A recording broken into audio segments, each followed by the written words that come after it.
বিশ্বনবী বললেন ইন কামাতিস সাআ ওয়া ফি ইয়াদি আহাদিকুম ফাসিলাতুন, তোমাদের কারো হাতে যদি একটা চারা বীজ থাকে, সে যদি দেখে কিয়ামত হতে শুরু করেছে, ফাইন ইসতাতাআ আন ইয়াগরিসাহা ক্বাবলা আন তাকুমাস সাআ ফালইয়াগরিসহা, কারো হাতে একটা চারা বীজ নিয়ত করেছে, চারা বীজটা রোপণ করবে, ইন দ্য মিন টাইম দেখলো কিয়ামত হতে শুরু করেছে, বিশ্বনবী বললেন যদি তোমার সুযোগ থাকে কিয়ামত হওয়ার আগে চারা বীজটা রোপণ করে দাও। কথা বুঝতে পেরেছেন? আপনার হাতে একটা চারা বীজ, আপনি প্ল্যান করেছেন এই চারা বীজটা রোপণ করবেন, ইন দ্য মিন টাইম দেখলেন কি হওয়া শুরু হয়েছে, ইযা জুলজিলাতিল আরদু জিলজালাহা, দ্য বিগেস্ট আর্থকোয়েক, ভূমিকম্প শুরু হয়েছে, কিয়ামত হয়ে যাবে। বিশ্বনবী বললেন কিয়ামত হইতেছে ওদিকে, আর তোমার হাতে যদি চারা বীজ থাকে দেরি করো না, কিয়ামত তোমার কাছ পর্যন্ত আসার আগে সুযোগ পেলে চারা বীজটা রোপণ করে দাও। ইসলাম শিখিয়েছে শেষ নিঃশ্বাস পর্যন্ত তোমাকে লড়ে যেতে হবে। এই পৃথিবীতে কেউ কাউকে জায়গা করে দেয় না, জায়গা করে নিতে হয়।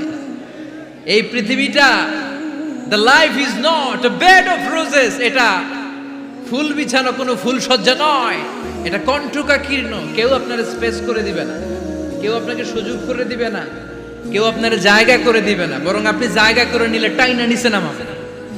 কথা বলেন? এজন্য কখনো অলসতাকে স্থান দেয়া যাবে। রাসূল বাত্তালি দুক্কানু শয়তান, অলস মস্তিষ্ক শয়তানের আড্ডা। অলস যদি কেউ থাকে এটারে টেনে বেঁধে কাজে নামাবে, পারা যাবে? আল্লাহ তাআলা ততক্ষণ পর্যন্ত কোনো জাতির ভাগ্যের চাকার পরিবর্তন করে না যতক্ষণ পর্যন্ত ওই জাতি নিজে নিজের ভাগ্যের চাকার পরিবর্তন করতে না চায়। চিল্লা এখন ঠিক কি না? আমরা আজকে অলসতাকে নো বলে যাব এই মাহফিল থেকে। অলসতাকে আমরা কি বলবো? আওয়াজ করে বলতে হবে। অলসতাকে কি বলবো আমরা? মুমিনের জীবনে কোনো অলসতা নেই। যখন আমরা এই সিদ্ধান্তে আসতে পারবো যে আমরা অলস সময় কাটাবো না, আমরা আমাদের এই সময়গুলোকে প্রোডাক্টিভ ওয়েতে কাজে লাগাবো, কোনো না কোনো কাজের সাথে জড়িত হব। Never under estimate any job, whether it's big or small, বড় হোক বা ছোট হোক, কোনো কাজকে আমরা ছোট করে দেখবো না। যে কোনো কাজ করো না ভাই, যে কোনো কাজ করো তা যেন হয় সবার চেয়ে সবচেয়ে সুন্দর। আমাদের অবসর সময়গুলোকে কাজে লাগানোর দরকার আছে না নাই? আমরা নিজেদেরকে কর্মঠ করে, কর্মজীবী হিসেবে, শ্রমজীবী হিসেবে নিজেদেরকে প্রতিষ্ঠিত করতে চাই। রাজি আছে মুসলমান? লক্ষ্মীপুরের যুবক ছেলেরা আওয়াজ করে বলো, পারা যাবে? লজ্জা কিসে? লজ্জা কিসে? অনেকে টাঙ্কি মারে, এদিক সেদিক ঘুরে আর বলে আমার আব্বা চেয়ারম্যান। আরে তোর আব্বা চেয়ারম্যান, তুই কি? আমার আব্বা MP, member of the parliament. আরে তোর বাবা এমপি, এটা তো তার গৌরব, তোর কি আছে সেটা বল। এজন্য নিজের পায়ে দাঁড়াবো। অলসতার সাথে আমাদের কোনো সম্পর্ক। আজকের এই মাহফিল থেকে আমরা অলসতা, অকর্মণ্যতাকে নো বলে দিলাম। অলসতাকে আমরা কি বললাম? আরো জোরে বলতে হবে, অলসতাকে কি বলবো? আর সব সময় কর্মঠ থাকবো, এনার্জেটিক থাকবো, নিজের পায়ে দাঁড়াবো, আইডিয়া জেনারেট করব, এন্টারপ্রেনার হওয়ার চেষ্টা করব, নতুন নতুন উদ্যোক্তা হওয়ার মাধ্যমে আমরা আমাদের নিজেদের ভাগ্য পরিবর্তনের চেষ্টা করব। কারণ আল্লাহ বলেছেন ইন্নাল্লাহা লা ইউগাইয়িরু মা বিকাউমিন হাত্তা ইউগাইয়িরু মা বিআনফুসিহিম। আল্লাহ তাআলা ততক্ষণ পর্যন্ত কোনো জাতির ভাগ্যের চাকার পরিবর্তন করে না যতক্ষণ পর্যন্ত ওই জাতি নিজে নিজের ভাগ্যের চাকার পরিবর্তন করতে না চায়। চিল্লা এখন ঠিক কি না? লাকাদ খালাকনা, একটা বাবার স্পার্মের মধ্যে 2 কোটি যদি শুক্রাণু না থেকে সেখান থেকে সন্তান হয় না। তার মানে এই 2 কোটি শুক্রাণুর মধ্য থেকে আপনি একজন সফল মানুষ, যিনি বাকি 2 কোটির মধ্য থেকে সব শুক্রাণুগুলোকে হারিয়ে আপনি সফল হতে পেরেছেন। সেখান থেকে দুনিয়ার বুকে আপনি যখন এসেছেন, আপনাকে সংগ্রাম করে আসতে হয়েছে।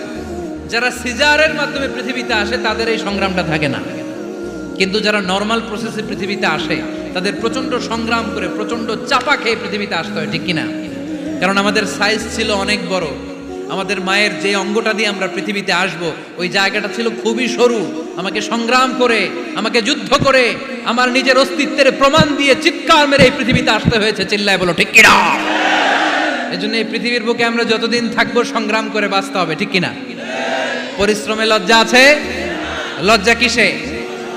মনে থাকবে লক্ষ্মীপুরের ছেলেরা, যে আয়াত দিয়ে শুরু করেছি সে আয়াত দিয়ে শেষ করছি। যখন সালাতের সময় হয় মসজিদে যাব, আর সালাত যখন শেষ হয় তখন মসজিদের বাইরে আমরা কাজে নেমে পড়বো। রাজি আছি তো? ফাইদা কুদিয়াতিস সালাতু ফান্তাশিরু ফিল আরদি ওয়াবতাগু মিন ফাদলিল্লাহ ওয়া যিকুরুল্লাহা কাসীরান লাআল্লাকুম তুফলিহুন। যখন তোমাদের সালাত শেষ হয়ে যায় তখন তোমরা কর্মস্থলে ছড়িয়ে পড়ো। আল্লাহ শিক্ষা দিয়েছে যেই পরিস্থিতিতে থাকো না কেন তোমাকে শ্রম ব্যয় করে কষ্ট করে তোমার উপার্জন করতে হবে, রিজিকের বন্দোবস্ত করতে হবে। চিল্লায় বলেন ঠিক কিনা? ইসলাম আমাদেরকে এটাই শিখিয়েছে, কাজে লজ্জা নাই। আবার সালাত শেষ, কাজে ঝাঁপিয়ে পড়ো, আদেশটা কার? তাহলে ইসলামে ইবাদতের অ্যাটিটিউডটা বুঝতে পারছেন? কাজের সময় কাজ, নামাজের সময় আওয়াজ করে বলেন কাজের সময়, নামাজের সময়। সুন্দর হয়েছে না বিষয়টা? ফাইদা কুদিয়াতিস সালাতু ফান্তাশিরু ফিল আরদ। যখন তোমাদের সালাত শেষ তখন জমিনে ছড়িয়ে পড়ো। জমিনটাকে আল্লাহ আমাদের জন্য উর্বর বানিয়েছেন। জমিনে বীজ রোপণ করে দিলেই এখানে ফসলের ব্যবস্থা করে দেয় কে? ওয়াল্লাযী জাআলা লাকুমুল আরদা যালুলান ফামশু ফি মানাকিবিহা ওয়া কুলু মির রিজকি ওয়া ইলাইহিন নুশুর। তিনি তো এমন সত্তা যিনি তোমাদের জন্য জমিনটারে ফ্ল্যাট বানিয়ে দিয়েছেন, সমতল বানিয়ে দিয়েছেন। এই জমিনের অলিতে গলিতে, বনে বাদারে, রাস্তায়, সাগরে, পাতালে, পাহাড়ে, বিভিন্ন জায়গায় তোমরা ঘুরে বেড়াও। সেখানে যে আমি আল্লাহর রিজিক তালাশ করো। সুবহানাল্লাহ। এই জমিনটাকে আল্লাহ সাহালাতুল মাসালিক, চলার জন্য সহজ বানিয়ে দিয়েছেন। ফ্ল্যাট, উঁচু নিচু নাই। এই যে লক্ষ্মীপুরের আজকে এই যে প্যান্ডেলের এখানে উঁচু নিচু আছে, আজকে এইখানে যদি উঁচু হতো ওইখানে নিচু হতো, আমরা ঠিক মতো দেখতে পারতেন? বিমান থেকে এটা খুব সুন্দর দেখা যায়, জমিনটা খুব ফ্ল্যাট দেখা যায়, সমতল। এই সমতল হওয়ার কারণে এখানে চাষাবাদের সুযোগ সুবিধা করে দিয়েছে কে? তাহলে বোঝা গেল এই জমিনটা সমতল এবং উর্বর, ভেরি ফার্টাইল ল্যান্ড। আমাদের সালাত শেষ আমরা কাজে চলে যাব, আবার আজান হলে মসজিদে ঢুকে যাব। এটাই হচ্ছে ইসলামের নিয়ম। সাইয়েদনা ওমর ফারুক যখন মসজিদে নববীর ইমাম, তিনি ইয়ামান দেশের কিছু লোকদের সাথে সাক্ষাৎ করলেন। কোন দেশের? ইয়ামান। যুদ্ধ বিধ্বস্ত একটা দেশ এখন, প্রাচীন নগরী হাদ্রামাউত বা আলাবাক। এই ইয়ামান দেশের কিছু লোকের সাথে তিনি সাক্ষাৎ করলেন। তারা গোল হয়ে বসে থাকে, নামাজের পরে যায় না, বসে বসে সুবহানাল্লাহ পড়ে, আলহামদুলিল্লাহ পড়ে জিকির করে। ওমরে ফারুক ভাবলেন দেখি পরের ওয়াক্তে কি হয়। উনি আসরের নামাজে ইমামতি করতে আসলেন, এসে দেখলেন ইয়ামানের লোকেরা মসজিদের বারান্দায় আশেপাশে বসে আছে, সবাই যায়, এরা যায় না। মাগরিবের সালাতে উনি ইমামতি করতে আসলেন। ওমরে ফারুক নামাজ শেষ করে দেখলেন সবাই চলে যায়, কিন্তু ইয়ামানের লোকগুলো যায় না। এশার সালাত পর্যন্ত তিনি ওয়েট করলেন। এশার নামাজ পড়ে চলে যাওয়ার সময় ওমরে ফারুক দেখলেন সবাই নামাজ পড়ে কাজে চলে যায়, কিন্তু ইয়ামান দেশের লোকগুলো যায় না। ওমরে ফারুক বললেন মা বালুকুম মা খাতবুকুম, ঘটনা কি? কি হয়েছে তোমাদের? সবাই নামাজ পড়ে চলে যায়, কাজে যায়, তোমরা যাও না কেন? এখানে কি করো? ইয়ামানিরা বলতে শুরু করলো নাহনু আল মুতাওয়াক্কিলুনা আলাল্লাহ, আমরা এখানে আল্লাহর উপর তাওয়াক্কুল করে বসে আছি। ওমরে ফারুক অবাক হলেন, আনতুম আল মুতাওয়াক্কিলুনা ফিল্লাহ, তোমরা আল্লাহর উপর তাওয়াক্কুল করে বসে আছো? তো এই যে সারাটা দিন খাপটি মেরে এখানে বসে থাকলে তোমাদের খাবার আসে কোত্থেকে? উপার্জন হয় কি করে? ইনকাম আসে কোত্থেকে? রুজি রুটি হয় কোত্থেকে? ইয়ামানি লোকগুলো বলল আমরা এখানে বসে বসে জিকির করি, তেলাওয়াত করি, বুজুর্গের মতো বসে থাকি। আমাদের বুজুর্গিয়া জিকির দেখে আশেপাশের লোকেরা এসে আমাদেরকে খাবার দিয়ে যায়। ওমরে ফারুক বললেন সর্বনাশ, তাইলে তো তোমরা আল মুতাওয়াক্কিলুনা ফিল্লাহ নও, তোমরা হচ্ছে আল মুতাওয়াক্কিলুনা আলা বা'দিকুম বা'দা, একে অপরের উপর নির্ভরশীল। যারা প্লেটে করে খাবার নিয়ে আসে তোমরা তাদের উপর তাওয়াক্কুল করছো, কারণ তারা যদি প্লেট ভরে খাবার নিয়ে আসে তোমাদের পেটে কোনো দানা পানি পড়বে না। তোমরা আল্লাহর উল্লাহ নও, তোমাদের সাধ্যের সবটুকু করার পরে তারপরে তোমরা তাওয়াক্কুল করবে। কি সুন্দর ইসলাম! এক সাহাবী বললেন ইয়া রাসূলুল্লাহ, আমি ওটে চড়ে এসেছি, তো আপনি তো আমাদেরকে তাওয়াক্কুলের ওয়াজ করেছেন, আমি ওটের রশিটা গাছের মধ্যে না বেঁধে যদি শুয়ে থাকে আল্লাহর উপর তাওয়াক্কুল করি, ওটটা থাকবে না? বিশ্বনবী বললেন না, তোমার ওট থাকবে না। আগে রশি দিয়ে ওটটা বাঁধো, ইআকিলহা সুম্মা তাওয়াক্কাল আলাল্লাহ। আগে টাইট করে রশি দিয়ে গাছের সাথে ওটের রশিটা বাঁধো, এরপর আল্লাহর উপর তাওয়াক্কুল করো। এইটার নাম তাওয়াক্কুল। চিল্লায় বলেন ঠিক কিনা? আপনার পার্টটা আপনার করতে হবে, আপনার যে রোল, এই রোলটা প্লে করতে হবে। আপনার সর্বোচ্চটুকু করার পরে আমরা তাওয়াক্কুল করি একজনের উপর। চিল্লায় বলেন তিনি কে? ওমর ফারুক বললেন, তোমরা মুতাওয়াক্কিলুনা আলাল্লাহ নাও, তোমরা বের হয়ে যাও। খবরদার এরপরে কোনো দিন তোমাদেরকে যেন এই মসজিদের মধ্যে ঘাপটি মেরে গোল হয়ে বসে থাকতে না দেখা যায়। কারণ ফাইদা কুদিয়াতিস সালাতু ফান্তাশিরু ফিল আরদ ওয়াবতাগু মিন ফাদলিল্লাহ। ইসলামের বিধান হচ্ছে যখন নামাজ শেষ মসজিদে বসে থাকা যাবে। চিল্লায় বলেন বসে থাকা যাবে? যাবে না। সর্বোচ্চটুকু করে তারপরে আপনাকে বের হয়ে যেতে হবে। প্রতিদিন সকালবেলা পাখির বাসা থেকে দেখবেন পাখিগুলো খালি পেটে বের হয়ে যায়। আপনাদের এই এলাকায় পাখির বাসা আছে? কি পাখির বাসা আছে? হ্যাঁ, সব পাখি আছে। তো সকালবেলা দেখবেন পাখির বাসা থেকে পাখিগুলো খালি পেটে বের হয়ে যায়। বিকেল বেলায় পাখিগুলোর ওদর পূর্তি করে পেট ভর্তি করে আবার পাখির নিড়ে ফিরিয়ে দেয় কে? কারণ পাখিগুলো তাওয়াক্কুল করেছে কার উপর? পাখিগুলো তাওয়াক্কুল করে যদি পাখির নিড়েই বসে থাকতো, ওদের পেটে খাবার আসতো? কথা বলেন। বিশ্বনবী এটাই বললেন, তাকদু খিমাসান ওয়া তারুহু বিতানান। তোমরা যদি পাখির মতো তাওয়াক্কুল করো, মানে আল্লাহর উপর তাওয়াক্কুল করে জমিনে বের হয়ে যাও, তোমাদেরও রিজিকের দায়িত্ব নিয়ে নিবে কে? সকালবেলা প্রতিটা পাখি না খেয়ে বের হয়ে যায়। একটা পাখির পেটের ভেতরে কোনো দানা পানি নাই, কিন্তু আল্লাহর উপর তাওয়াক্কুল করে পাখিগুলো যখন বের হয়ে যায়, বিকেল বেলা পেট ভর্তি করে ওদর ভর্তি করে আবার পাখির নিরে পাখিগুলোরে ফিরিয়ে দেয় কে? পাখিগুলো কি আমাদের মতো খাবার জমা করে রাখতে পারে? আমরা তো 7 দিনের বাজার একবারে করে ফ্রিজে রাখি। পাখিদের ফ্রিজ আছে না? আছে। আমাদের অতিরিক্ত টাকা হলে আমরা ব্যাংকে ব্যালেন্স করে রাখতে পারি, অ্যাকাউন্ট করে রাখতে পারি। পাখিরাও তো অ্যাকাউন্ট করে রাখে না? না, প্রতিদিন না খেয়ে বের হয়। কালকে ওই পাখিটা কি খাবে, কোন জায়গা থেকে তার রিজিকের ব্যবস্থা হবে আল্লাহ ছাড়া কেউ জানে। এটার নাম তাওয়াক্কুল। এটার নাম কি? আমাদের সাধ্যের, আমাদের ক্যাপাসিটি, আমাদের ক্যাপাবিলিটির সবটুকু করে আমরা তাওয়াক্কুল করি একজনের উপর। চিল্লায় বলেন তিনি কে? এজন্য ইসলাম আমাদেরকে শিখায়, সালাত যখন শেষ বের হয়ে যাও, কাজে নেমে পড়ো। কাজে কোনো লজ্জা নাই, পরিশ্রমে কোনো লজ্জা আছে?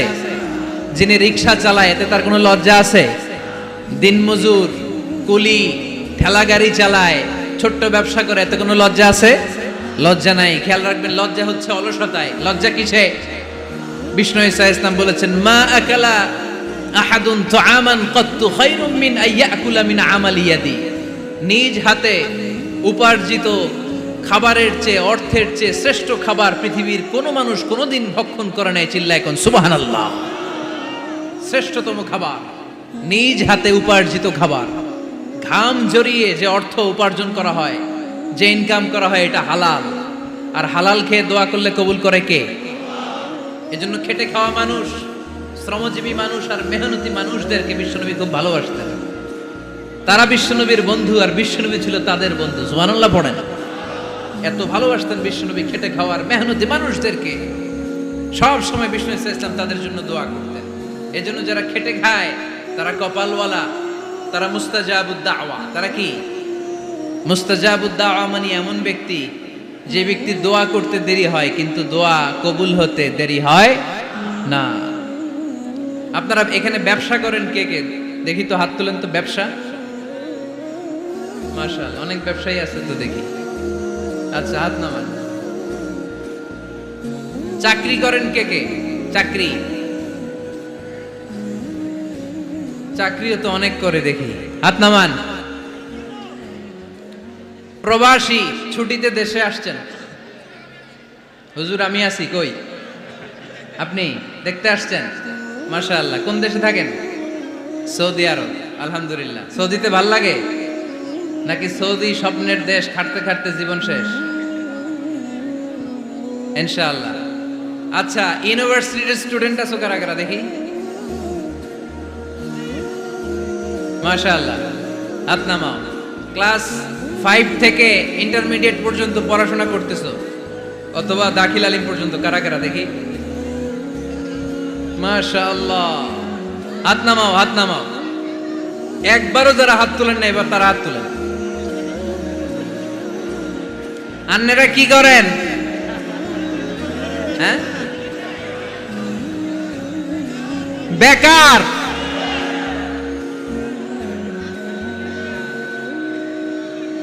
বাংলাদেশে চাকরির বাজার খুব মন্দা, ঠিক কিনা?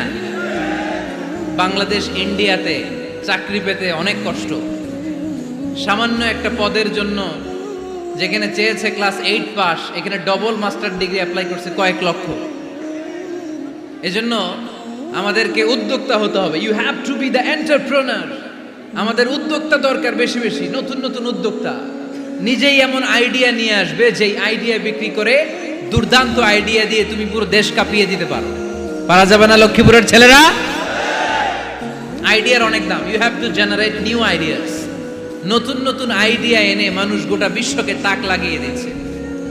এই যে কত কয়েক বছর আগে কারের একটা রাইড চালু হয়েছে, নাম হয়েছে উবার। কি নাম? ঢাকায় যারা চলাফেরা করেন তারা হয়তো চড়েছেন। উবারের নাম শুনছেন না? এই উবার কোম্পানি কি করে জানেন? নিজেদের ব্যবসা নাই, পুঁজি নাই, পাত্তি নাই, অফিস নাই, কিচ্ছু নাই, কোটি কোটি টাকা হাতায় নিচ্ছে। Just idea, just they are generating new ideas. নতুন নতুন আইডিয়া দিয়ে গোটা বিশ্ব কাঁপিয়ে নিয়েছে একটা মোবাইল অ্যাপসের মাধ্যমে। কিসের মাধ্যমে? Mobile apps. একটা কোম্পানি খুলেছে, গোটা বিশ্বের সব প্রাইভেট কারওয়ালারা ওইখানে রেজিস্ট্রেশন করে আপনি মোবাইলে কোথায় যাবেন, কোত্থেকে যাবেন লিখবেন, গাড়ি আপনার বাড়ির সামনে এসে হাজির। তার একটা পার্সেন্টেজ ওই উবার কোম্পানি পায়। ইউনাইটেড স্টেটস অফ আমেরিকার একটা স্টেট আছে সান ফ্রান্সিসকো, ওইখান থেকে শুরু করছে। 775টা সিটিতে ওদের অপারেশন আছে। বাংলাদেশে ঢাকাতেও আছে। আমি মালয়েশিয়াতে থাকি, ওখানেও আছে, ওখানেও আমরা চড়ি। প্রায় 63টা দেশে ওদের কাজ বাজ আছে। গত বছরে 2018 সালে ওদের প্রফিট ছিল, রেভিনিউ ছিল 11.27 billion US dollar, 11.27 US billion dollar. Just they are selling their ideas. নতুন নতুন আইডিয়া দিয়ে গোটা বিশ্ব কাঁপাচ্ছে। এই উবার যখন চালু হলো, আমি তখন মালয়েশিয়ায় শুনলাম বাংলাদেশে নতুন আরেকটা বাইর হইছে, পাঠাও। কি নাম? এটা বোধহয় সারা বাংলাদেশ ব্যাপী হয় নাই, 3টা জায়গায়, সিলেটে, চট্টগ্রামে আর ঢাকায়। এরা আরো চালাক। বাংলাদেশের ছেলেপেলেদের মাথায় চিকন চিকন অনেক বুদ্ধি। এরা ভাবলো এই উবার দিয়ে আর আমরা কত আগাবো, আমাদের গাড়ি আরো ছোট করতে হবে। এরা মোটরসাইকেল রাইড দেওয়া শুরু করছে। জ্যামের শহর ঢাকা, চিপা চাপা দিয়া এরা আপনারা নিয়ে জায়গা মতো পৌঁছায় দেবে। তো এই যে উবারের পরে আমাদের ছেলেরা বানাইলো পাঠাও। এরপরে কত কিছু বানাচ্ছে ছেলেপেলেরা, আমি তো এগুলো দেখে অবাক। রকমারি.com নাম শুনছো? বিক্রয়.com নাম শুনছো? ঘরে বসে বসে কোটি কোটি টাকা হাতিয়ে নিচ্ছে তারা। Just they are selling their ideas. যেহেতু আমাদের চাকরি কম, ওই চাকরির বাজারে আমরা লাইন দিতে চাই না।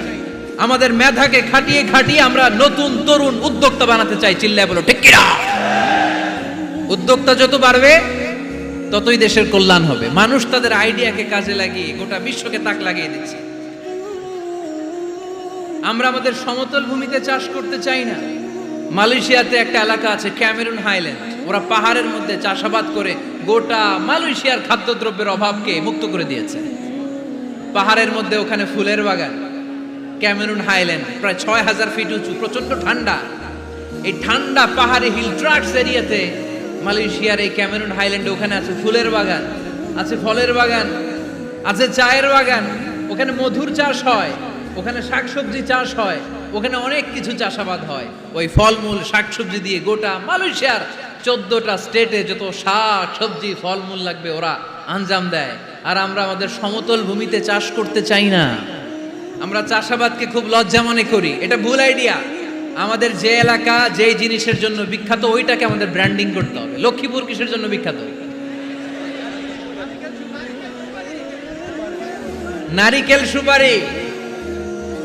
নারিকেল সুপারি যে পৃথিবীর কত মানুষ, ইন্দোনেশিয়ান লোকেরা মুড়ির মতো খায় নারিকেল আর সুপারি। তো এইটারে আমাদের ব্র্যান্ডিং করতে হবে। যেই দেশে যেটা আছে, যে এলাকা যেই পণ্যের জন্য বিখ্যাত ওইটা আমাদের ব্র্যান্ডিং করতে হবে। আমাদের আদমজির জুট মিল বন্ধ না, ভাওয়ানি জুট মিল বন্ধ, আমাদের পাট শিল্পকে ধ্বংস করে দিয়ে ইন্ডিয়া এখন ওই কটনের পাঞ্জাবি বানায়, জুট কটনের পাঞ্জাবি, আছে না নাই? পুরা বাংলাদেশের মার্কেট এই জুট কটনের পাঞ্জাবি দিয়ে সয়লাভ। আমাদের বাংলাদেশের পাট দিয়ে যদি আমরা মিহি পাঞ্জাবি বানাতে পারতাম, গোটা বিশ্ববাজারকে আমরা দখল করে নিতে পারতাম, ঠিক কি না? এজন্য আমাদেরকে নতুন নতুন আইডিয়া জেনারেট করতে হবে। চাকরির পিছনে বসে থাকলে চলবে না। আর আজান যদি হয়ে যায় ছুটে যাব মসজিদে, আর নামাজ শেষ হলে আমরা আমাদের কাজের দিকে চলে যাব। চিল্লায় বলেন ঠিক কি না? যেটাই করব আমরা ভালোভাবে করব। আল্লাহ বলেছেন লিয়াবলুয়াকুম আইয়ুকুম আহসানু আমালা।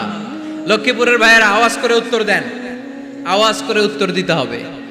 জান্নাতে যেতে হলে 100তে কত নাম্বার পেতে হবে? হ্যাঁ, হয় নাই 51। কি নাম তোমার? হ্যাঁ, ফরহাদ।